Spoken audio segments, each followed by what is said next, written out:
So the 12th of May 2023 is a day where we learn for sure that bikers' lives don't matter here in Victoria, Australia.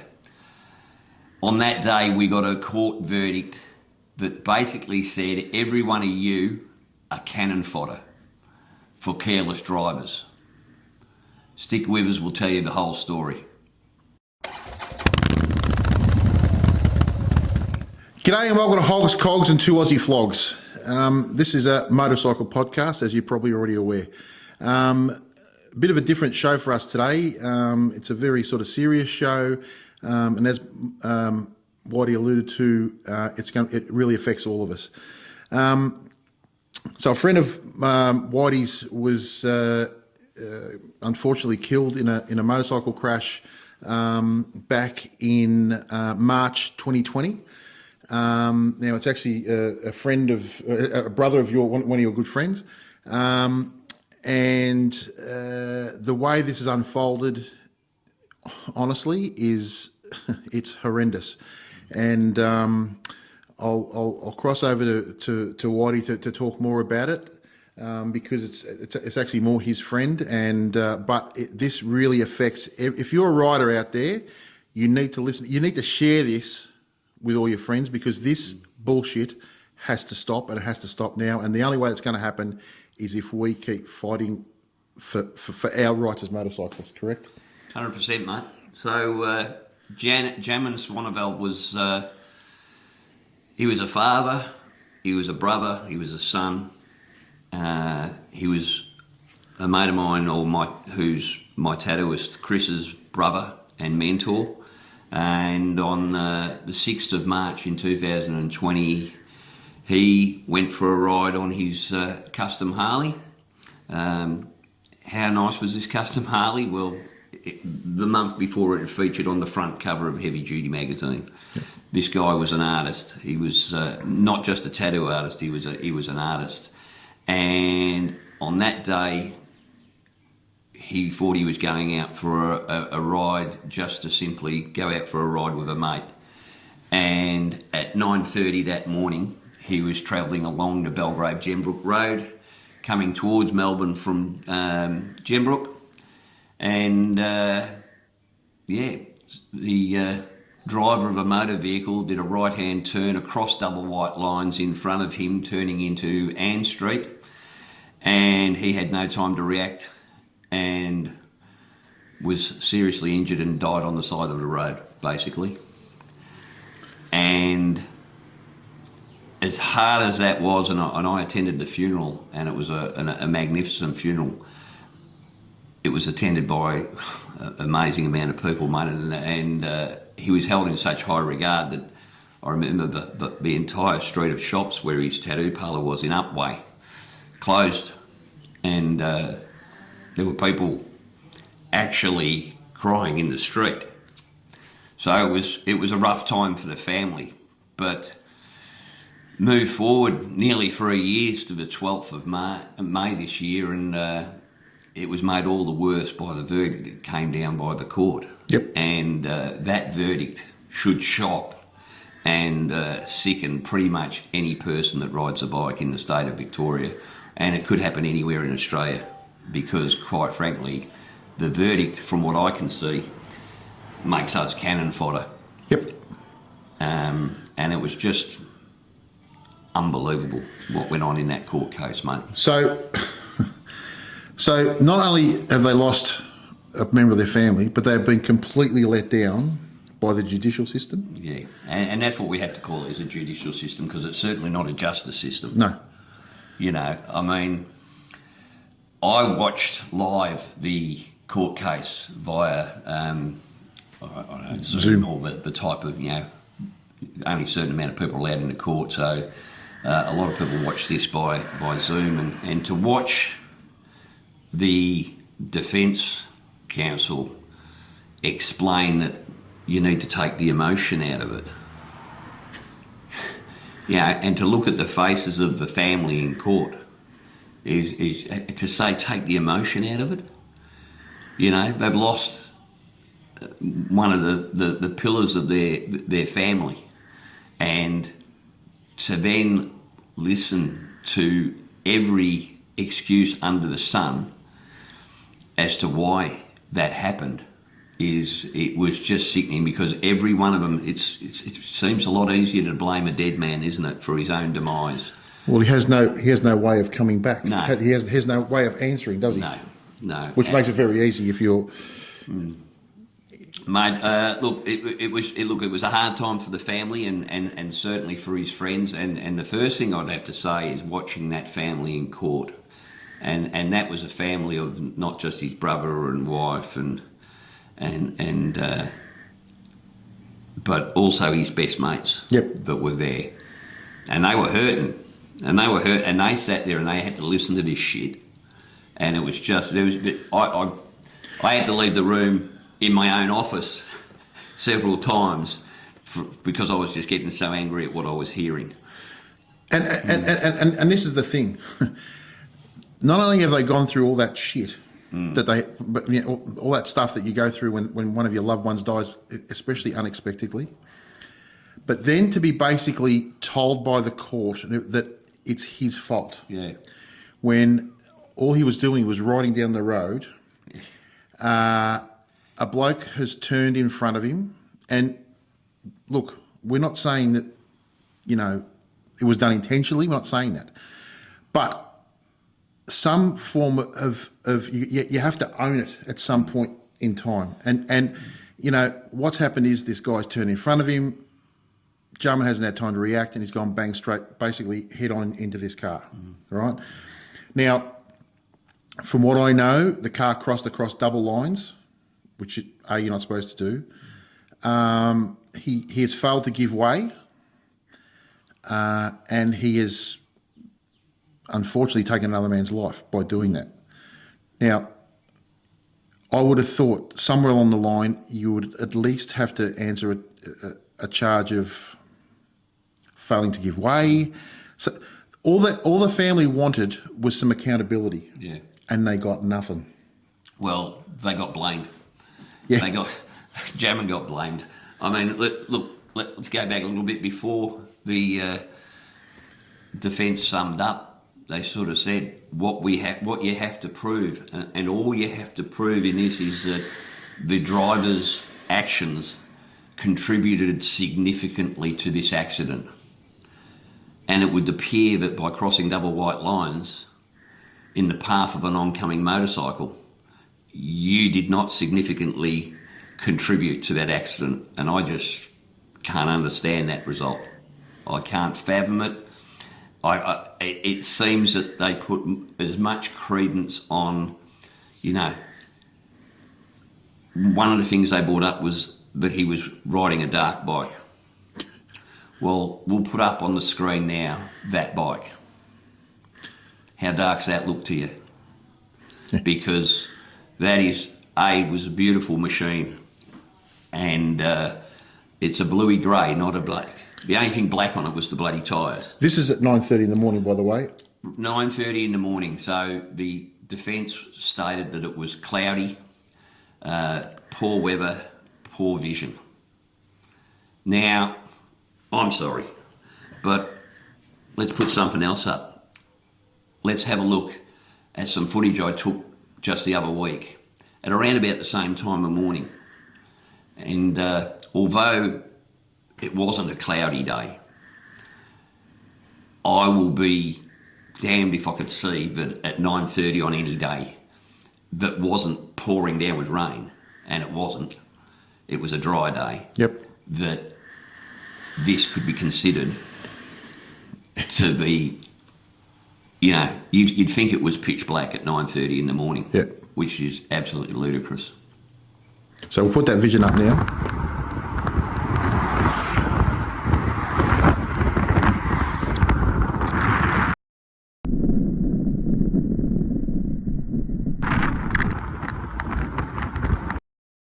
So as you can see, it's about the same time, and it's not a dark area. It's not like it's in shadows. It's not like anything like that. Well, they suggested there were shadows all over the road and it was pitch black, mate. You know, and that the bike blended in with the background.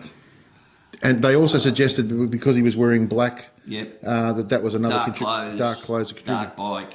Well, I'll say it again. I would say 90% of us are wearing dark clothing. Yeah. So if you're wearing a black leather vest, it's your or fault. Jacket, you're taking responsibility for your own not being seen by partially blind people, I'd suggest. One of the other excuses I know that you said was he should have been riding in the left-hand Side of the road, left-hand side of the lane.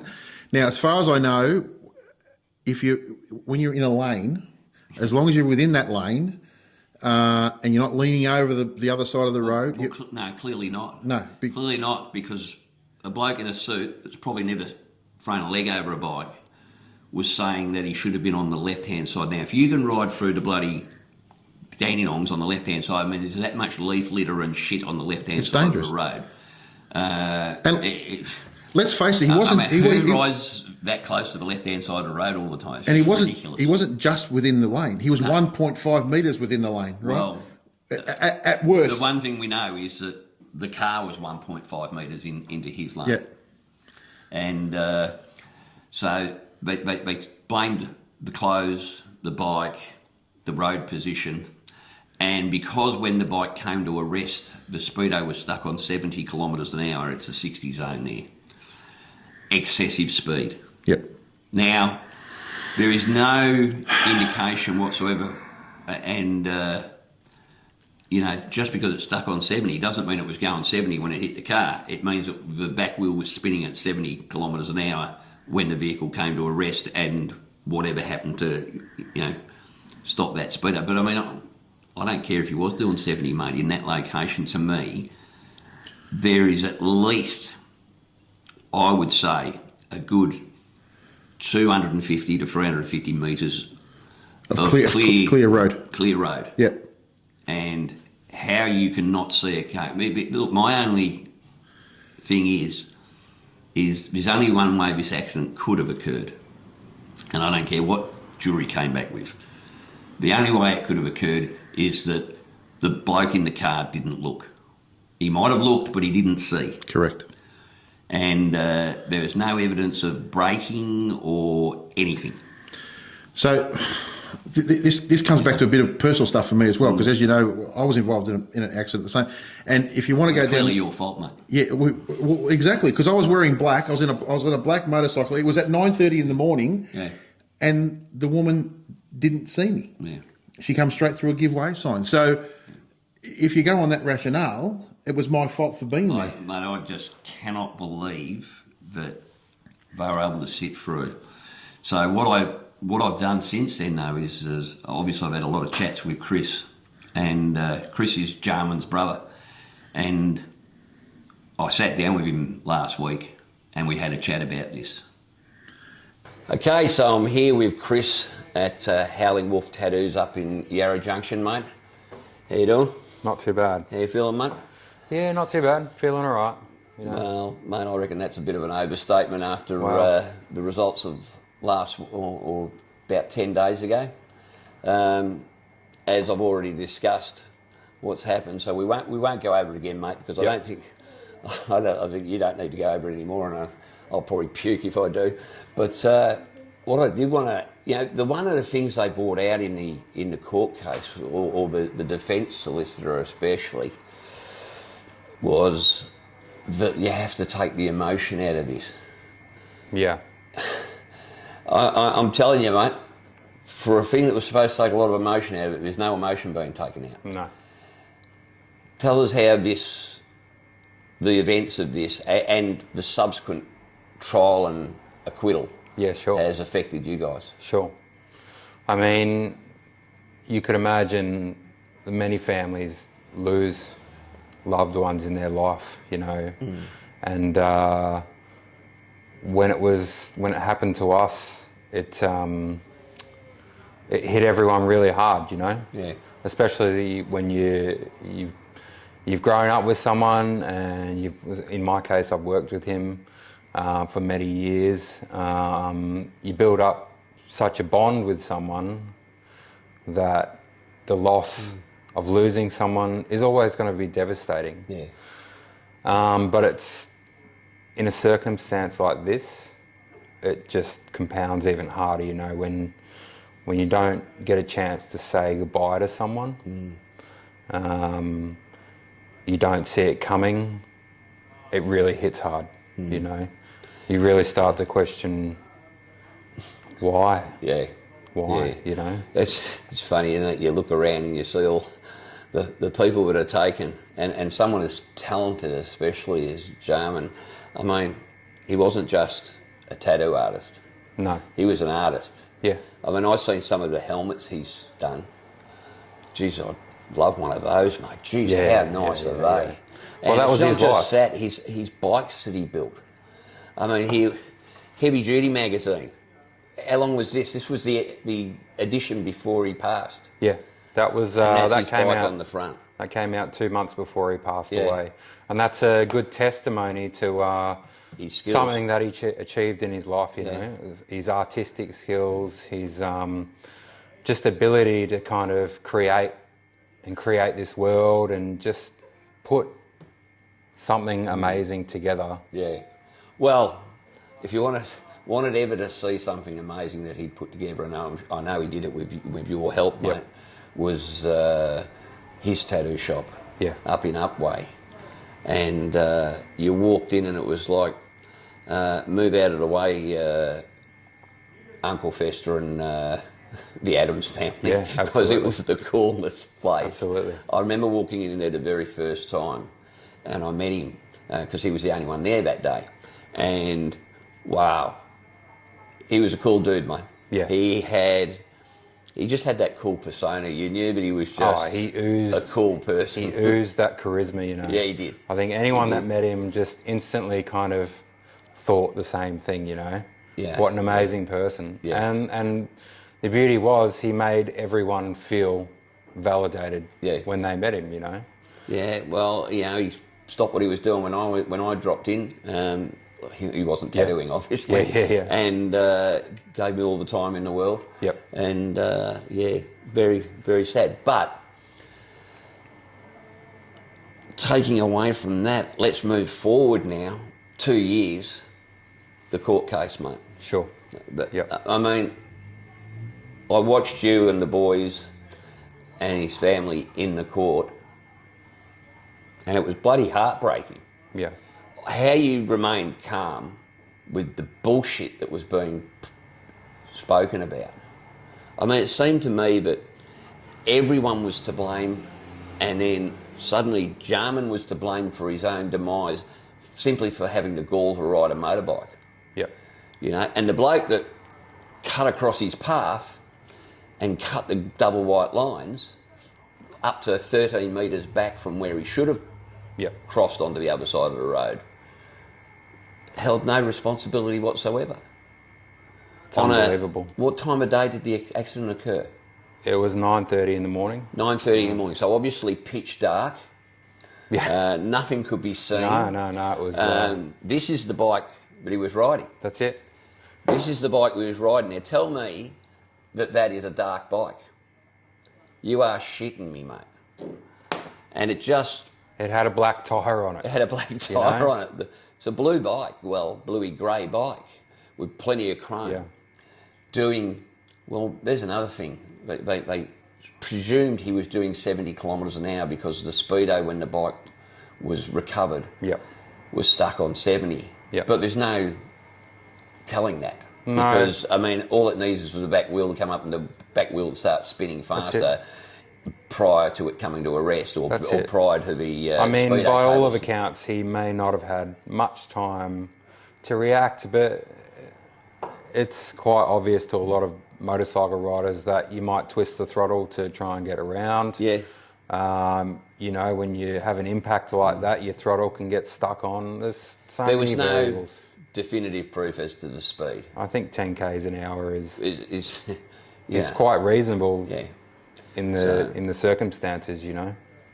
Well, yeah, I just blows me away. We've had a look at the intersection, Yep. and to me, how anyone at 9:30 in the morning can't see a bike approaching, There's only one way as far as I'm concerned, mate. They weren't looking. They weren't looking. No. He may have looked, but he didn't see. And I don't think anyone in the family is saying this was done on purpose. No. And no one wanted to see this bloke, well, after a while, no one wanted to see this bloke totally crucified. I'm not even going to mention his name. Yeah. But to me, there was just no responsibility held by the person who... And I remember listening to the defence lawyer say, now, we have to prove that he significantly contributed to the accident. So apparently someone crossing double white lines 13 metres back from where they should in the path of an ongoing motorcycle does not significantly impact or No. result in this accident. This accident had nothing... Take that accountability out of it. It had something to do with it, but it seriously wasn't a... There must have been something else involved Yeah. for that accident to happen. You Mate, know? it was... my blood boiled as I was watching it, Yeah. because I watched it from home on live in the court. But the one thing that did stand out to me was yours, your family's, and Jamin's mates' Yep. courage, mate. Sitting in there and listening to that, I just don't know how you did it. And I had to walk out of my bloody office several times because I was just getting so angry. Yeah. So how you guys didn't do... How has the court case affected you guys? Well, I mean, none of us had ever been involved in anything like this, of course. So the whole justice system and the court system was all new to us. I'm not sure we can call it that anymore personally. Well, mate. yeah. But anyway. I mean, so going in there, we weren't really sure what to know. I mean, we had talked to the prosecutors, and hats off to them. They were very gracious and kind to us and to the family. And they did kind of warn us that the court system and the process would be very confronting, especially to go into at least 5 or 6 days like they were saying it was going to go into. We kind of expected after the committal hearing that there was going to be a lot of things brought up that we would shake our head about. And they weren't wrong. Yeah. You know, as soon as it starts, it's... Well, the defence has to find someone else to blame. The blame has to go somewhere. Yeah. And there was only 2 people involved, and they can't blame their guy because he's paying them. No. But how, I don't know, how anyone can sleep at night knowing the result of this, who was involved in getting this Well, verdict. that's it. And I mean, the idea of going in as a family for us is obviously for Jamin. Yeah. We want to make sure, I mean, as you said, we don't think this person who this accident kind of evolved around went out intentionally to do this thing, you know. And this is something that you could happen to a lot of us, you know. But it comes down to accountability, and we went in there. If you can afford a decent lawyer. Well, because and quite that's what frankly, it seems to me that when this first happened, I said, well, there's a lay down misère. The bloke's crossed on the wrong side of the road to get into another side street. Jamin's coming in a straight line. It's pretty. You'd think it was pretty cut and dry, wouldn't you?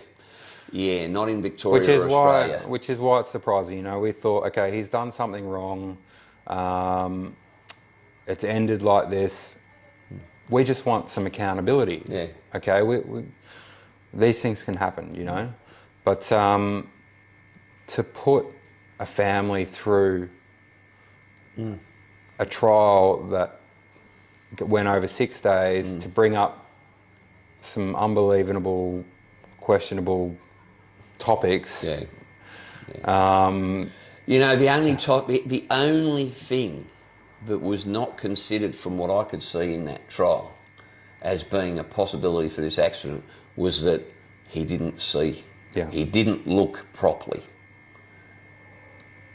And it's a horrible mistake to make, and it had the worst of all consequences. But for someone not to be able to stand up and take responsibility for that, and that's what it comes down to, Yeah, you know. yeah. Like if you do the right things and you're cautious on the road, we all drive every day, so we know conditions vary from time to time. We should be extra cautious about these kind of things. If you give yourself the best opportunity to make the best calls and the best judgments on the day, then things like this can be avoided, you know. Yeah. And we all know there's a risk in riding a bike. Yeah.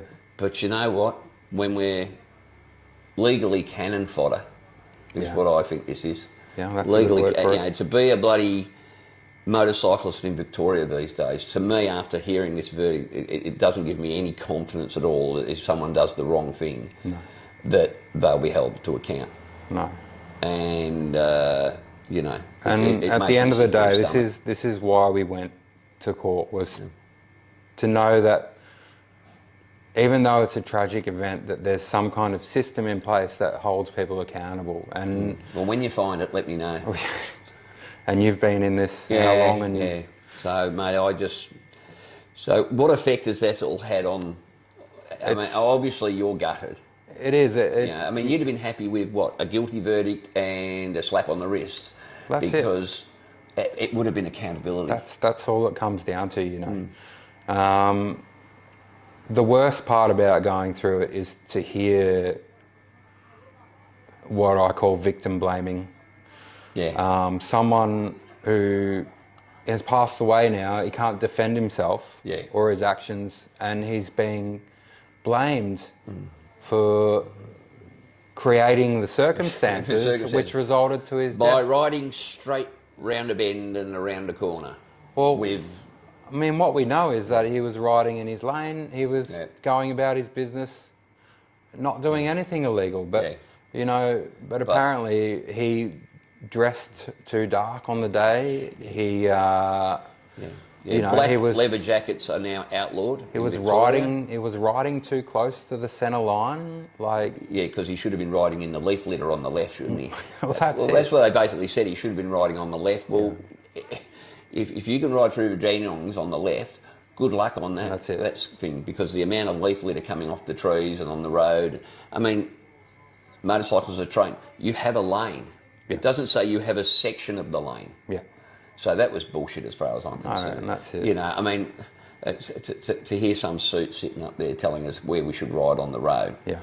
I'm sorry, mate. And this is the hardest thing to hear, is to hear that he caused his own demise. And as much as we know this is not the fact, that you can't get this across to the majority of people. This is what really upsets me, is that the majority of people just, these aren't thoughts in their minds, that these people, and they don't see the devastation that it causes. It's ruinous. One thing I can say is that probably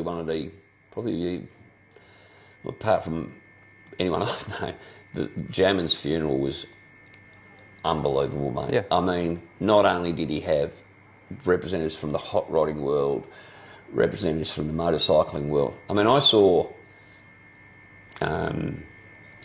shopkeepers from up way in the street crying on the day. It was very emotional. And to me, it's just such a waste. Well, and it's just not necessary. But anyway, we all know that. There's not one death on the road that's necessary. I mean, I'm a tattooist, and he was a tattooist. And we all know... Who was better, mate? Well, that's debatable. That's debatable.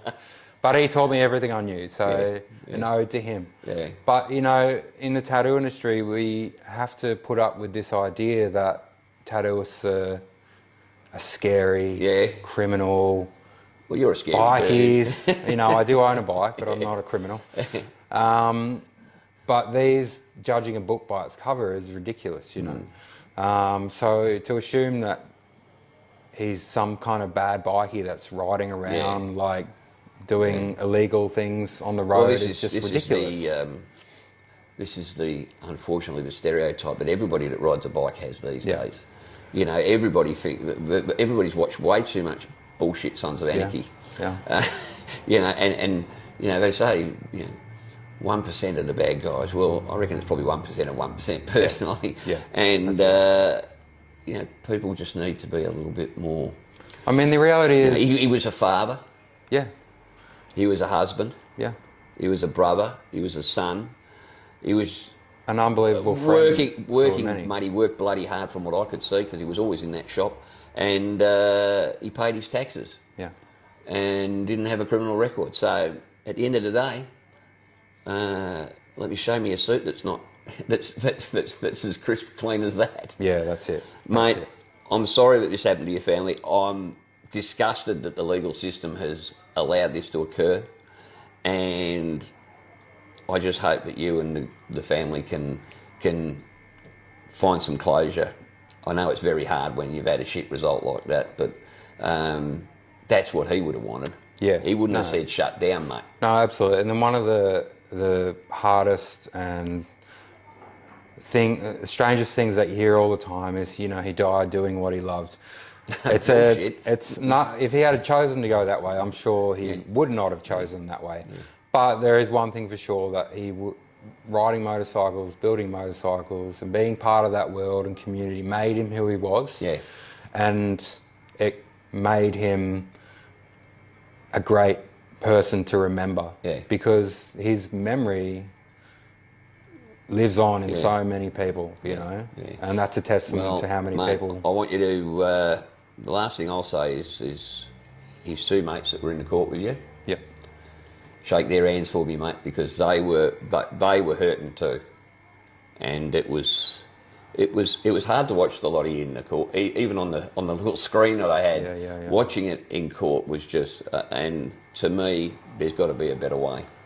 Well, there's got to be some accountability. I mean, it's hard for any family of a victim to sit through something like that, and this is what gets lost in a lot of these cases, is these things to sit through aren't easy, because so many things get brought up and so many memories have to get relived, and to have an outcome the way it did, it just, what was the point of it? Well, yeah. Well, for us, what kind of hope? No, it made it worse. Exactly. Instead of better. And that is not justice as far as I'm concerned. So we know how it's affected. It's devastated yourself. What about the rest of the family, mate? Well, I mean, to go into court every day to confront the accused is one thing, and it's not easy for all of us to handle, So Jamin I'm the youngest of 5 boys. Yep. Jamin's in the middle, so I've got 4 brothers.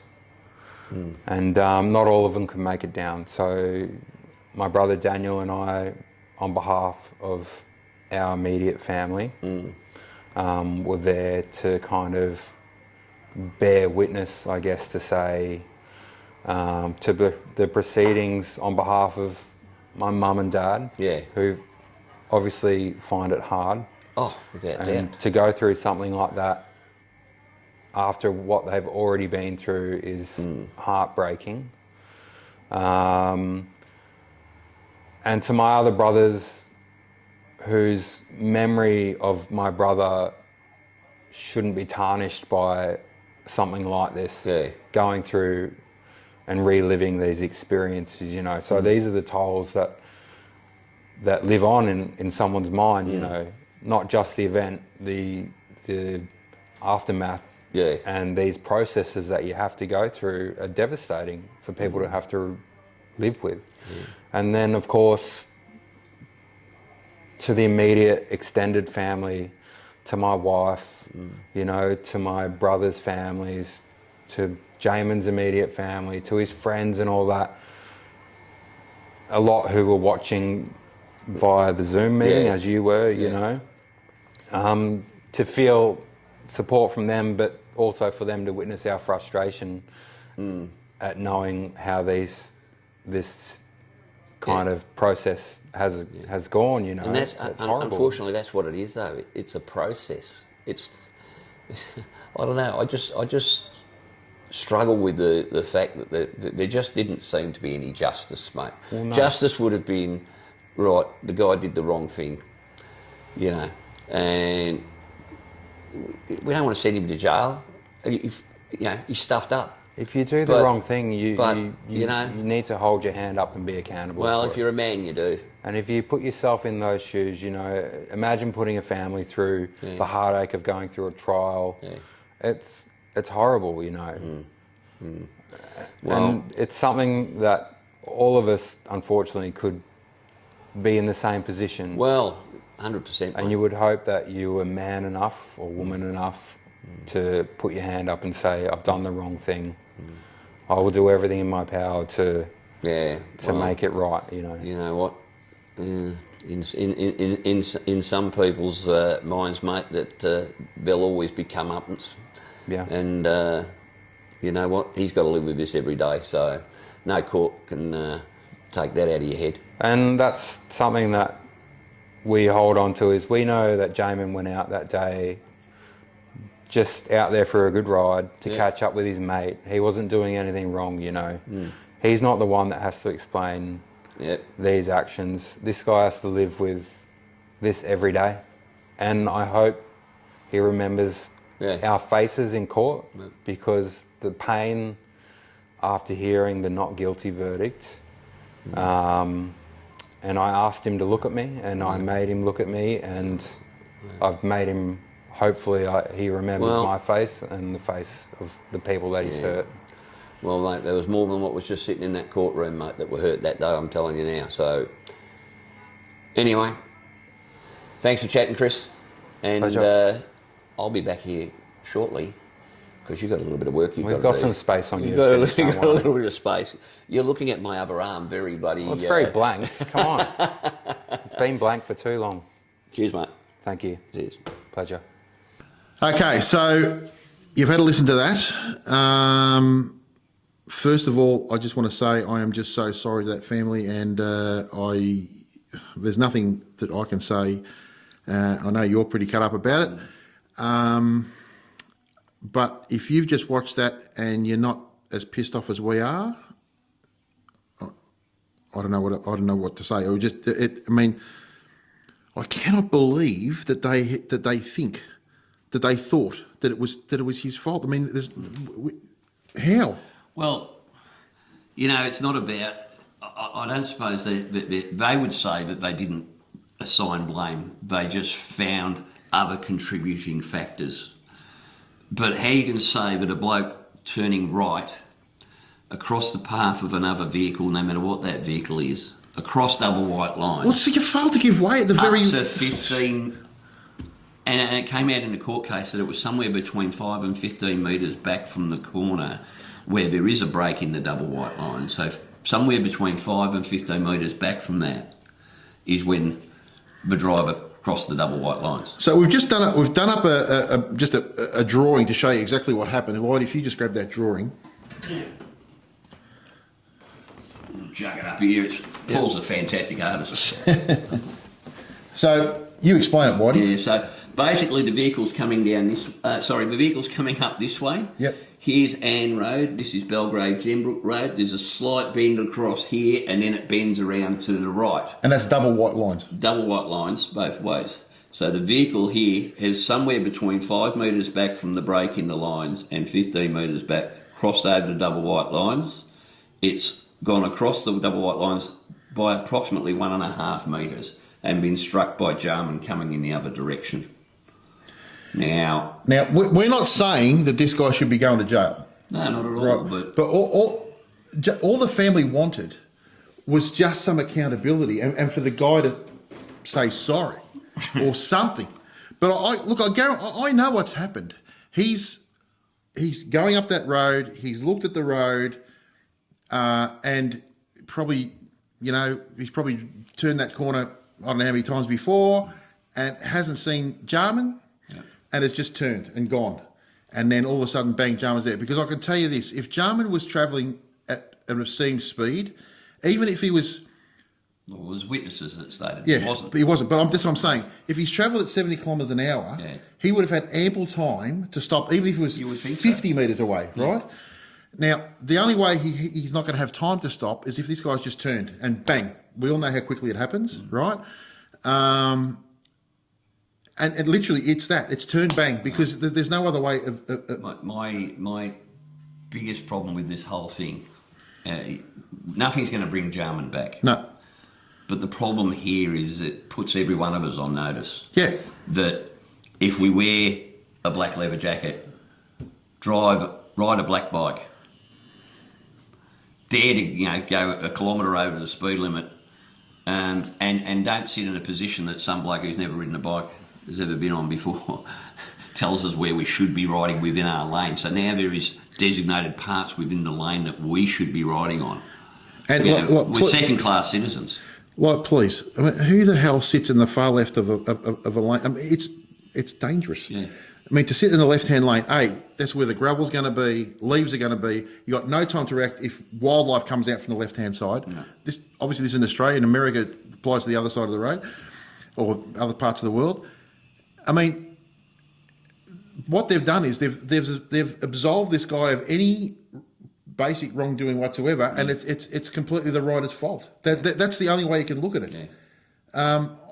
And I just don't understand it. It's to me, it's just, when you actually told me about it, I actually thought, maybe because he knows he's probably just a bit upset about it and all that sort of stuff.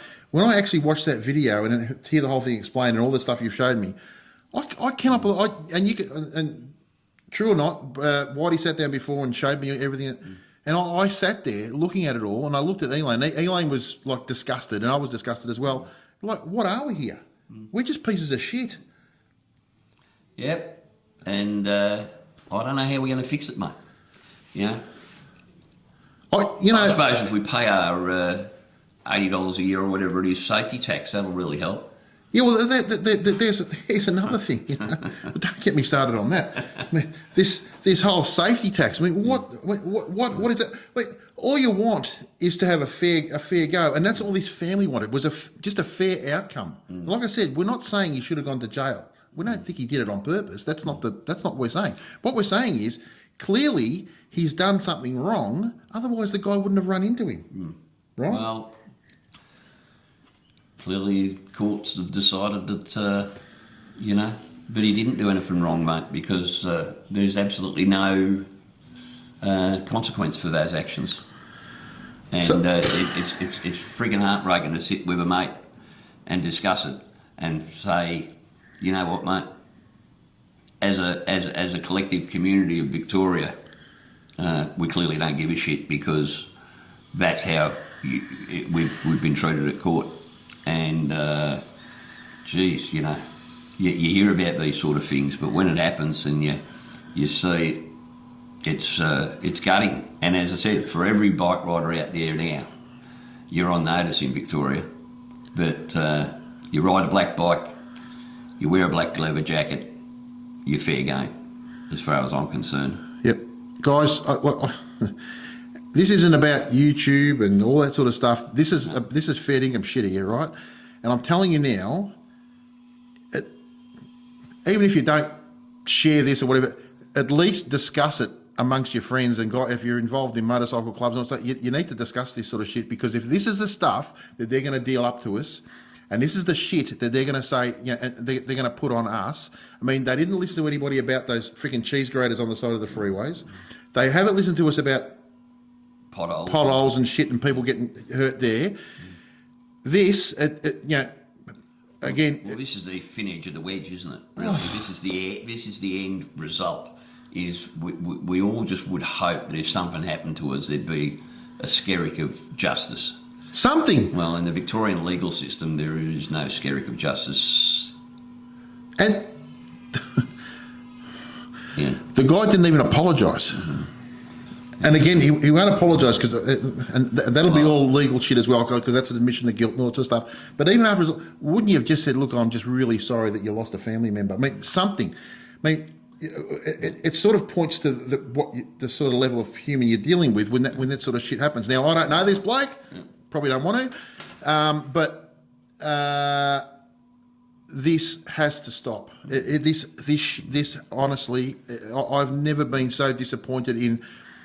And the more I see stuff and the more I the older I get and the more I see, and the less faith I have in the legal system, the less faith I have in government, the less faith I have in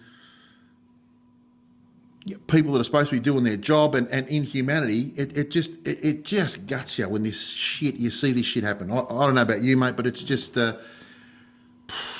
if you're not upset about it, I don't know, your heart you made a stain or something, because and what's worse is I heard that during those storms the bloody tree fell on the poor Yeah, people. well, as if the family hadn't been through enough. His wife and daughter they live up Belgrave Way, and during the big storm 6 months later, a massive tree came down and crushed the house as well. So, you know, some people just don't deserve what happens, and you know.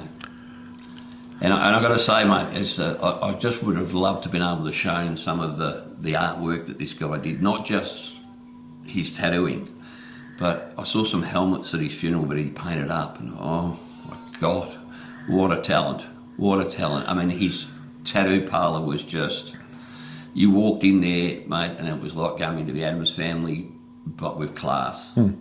It was absolutely sensational. You know, it was a bit of a museum. You could go in there and spend 30 minutes just walking around the studio looking at the little oddities and things he had on the walls and on shelves, and it was just brilliant. And this is the thing, right? You've got Such a waste. You've got druggies and pedophiles and the shit of humanity out there that seem to live to 100, and somebody like this who... There's certainly no bloody justice in that, is there? No, none whatsoever. It just, and that's what just, it just shits me. It shits me. Anyway, guys, that's as I said. This episode was never going to be as much fun as the usual ones, and next fortnight we'll probably return to normal viewing. But it's just something we thought needed to be discussed. A case that has massive bearing on every one of us, and you know, if you could leave something in the comments, I'd be more than happy to pass it on to Chris and the family. Yeah. It's just not right, and look, there's no going back. Nothing's going to change this, but just be bloody careful out there, because the only person looking after you is you. Exactly, because nobody else has got your back, clearly. Yeah. True? Well, it speaks for itself, doesn't it, mate? Anyway. Well, yeah, I don't even know what else to say. Like Whitey said, if you could please leave a comment, we would appreciate it, and we will pass it on to the family, and we will show that people actually care out there. Yeah, I think, look, you know, just to know that I'll put up a bit of a montage at the end here. Yep. And I'll see if I can't get some photos of some of his artwork and stuff, because this, apart from the fact that he used cool. Yeah. I mean, look at the thumbnail. Yeah, look at the thumbnail. But this dude, I mean, I only met him twice. Yep. Jarman, but who's cool is an understatement, and just such a talent. And the other unfortunate thing was he just finished to spend more time at home with the family and sort of stuff. Yeah. He just built a magnificent tattoo studio at his house, and his friends had all helped him. And yep, yeah. So. Yeah. Anyway. Not good. Yeah. Not good. Guys, I hope that hasn't been too heavy for you, but we thought it was just, we had to bring it up. So, so just, a couple of lighter notes. And I feel bad about going lighter notes after that, but we sort of want to lighten the mood a little bit. Just want to say a big thank you to Empire Harley at Bendigo. Sent us these. Well, I've got fantastic wind cheater. Whitey got Mate, mine's even got a hood. Yeah, a hoodie. Look at that. Which is cool, and they're really nice, comfy, very warm. Lovely. Really so, nice. Thank you to Jake and the crew up at Empire Harley. Really appreciate it, guys. We're just talking before. We're gonna have to try and organise some rides once the weather gets a bit better, and that might be one of them. Maybe we go visit the guys at We'll Empire. definitely be going up there soon, and hopefully, like we did from Geelong Harley Davidson, we'd like to do a podcast direct from Empire Harley. They've got a great little mezzanine floor up there, which I reckon would be fantastic for us to do. Yep. I've had a bit of a chat with Jake, and he's very happy for us to come up. So looking forward to that, actually. Really, Hopefully really we'll good. do that in the next month or two. The other thing that we wanted a bit of our own sort of bookkeeping. We've started up if you haven't seen it yet, we started up a Facebook page group called Hogs, Cogs, and 2 Aussie Flogs, and we want you to put whatever you can. If you've got a good ride you've gone on, or a venue you went to that was really good, or you've got potholes that you've seen, we want you to put your photos all there. Yeah. It's not basically for events. If you've got an event, you can message it through to us, and I'll make sure that's included in the either on the Victorian Rallies Runs and Events page, or if it's from somewhere else in the state, we'll look at popping that on our page, and hopefully being able to get a bit of a review of these events. So that'll be good. Yep.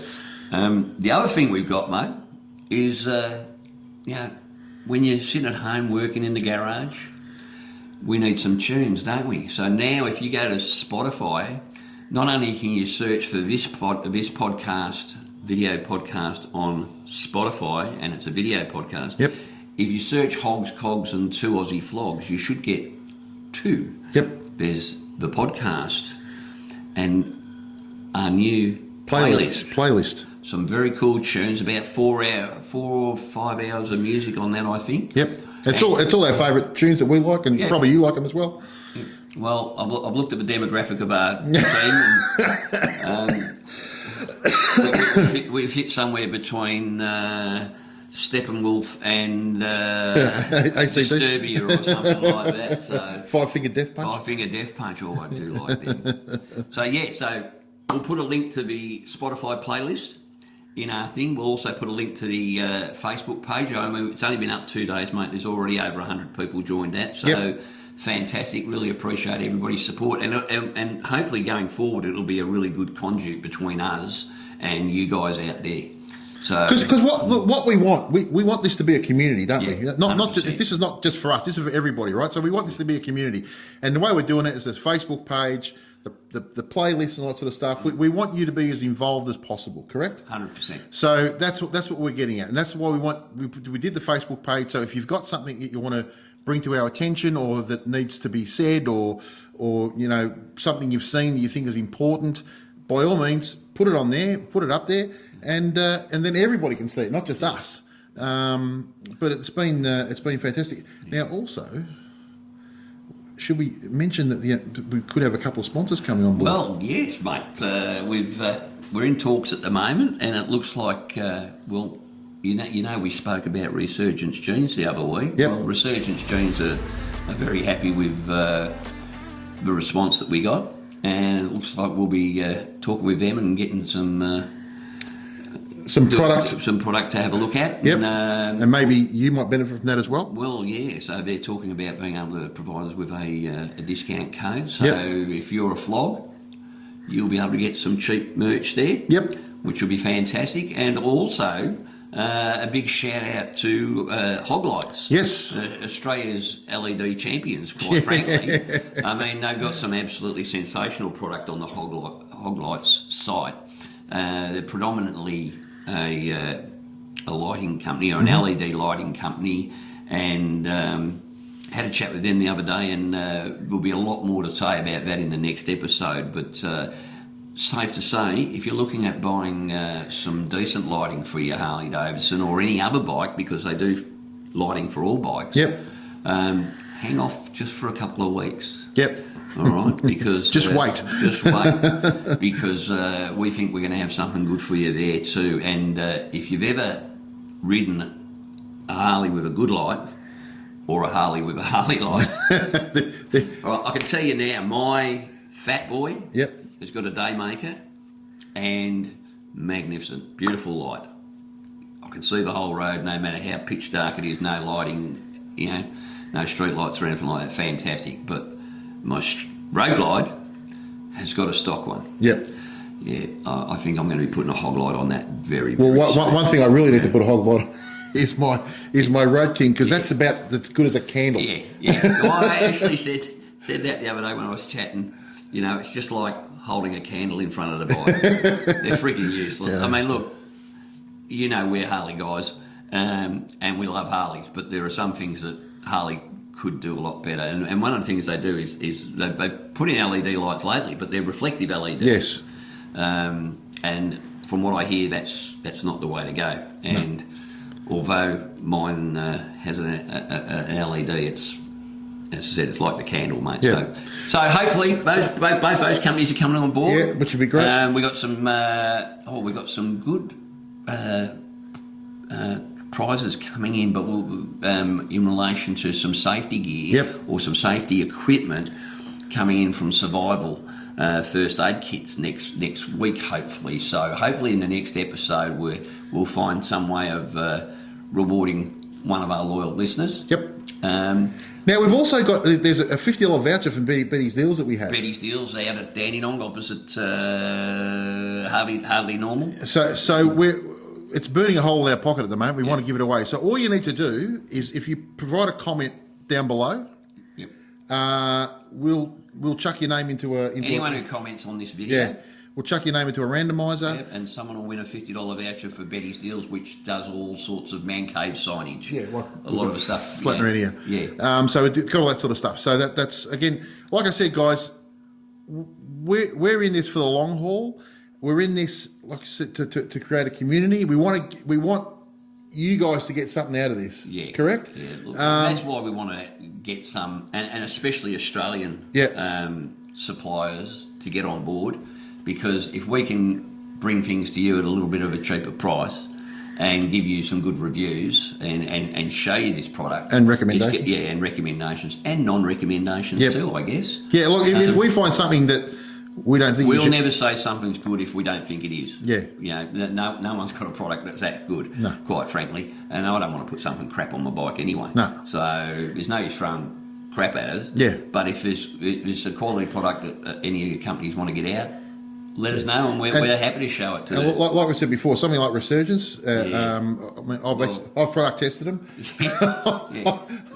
I've crash tested dummies. I've gone the extra mile. You have.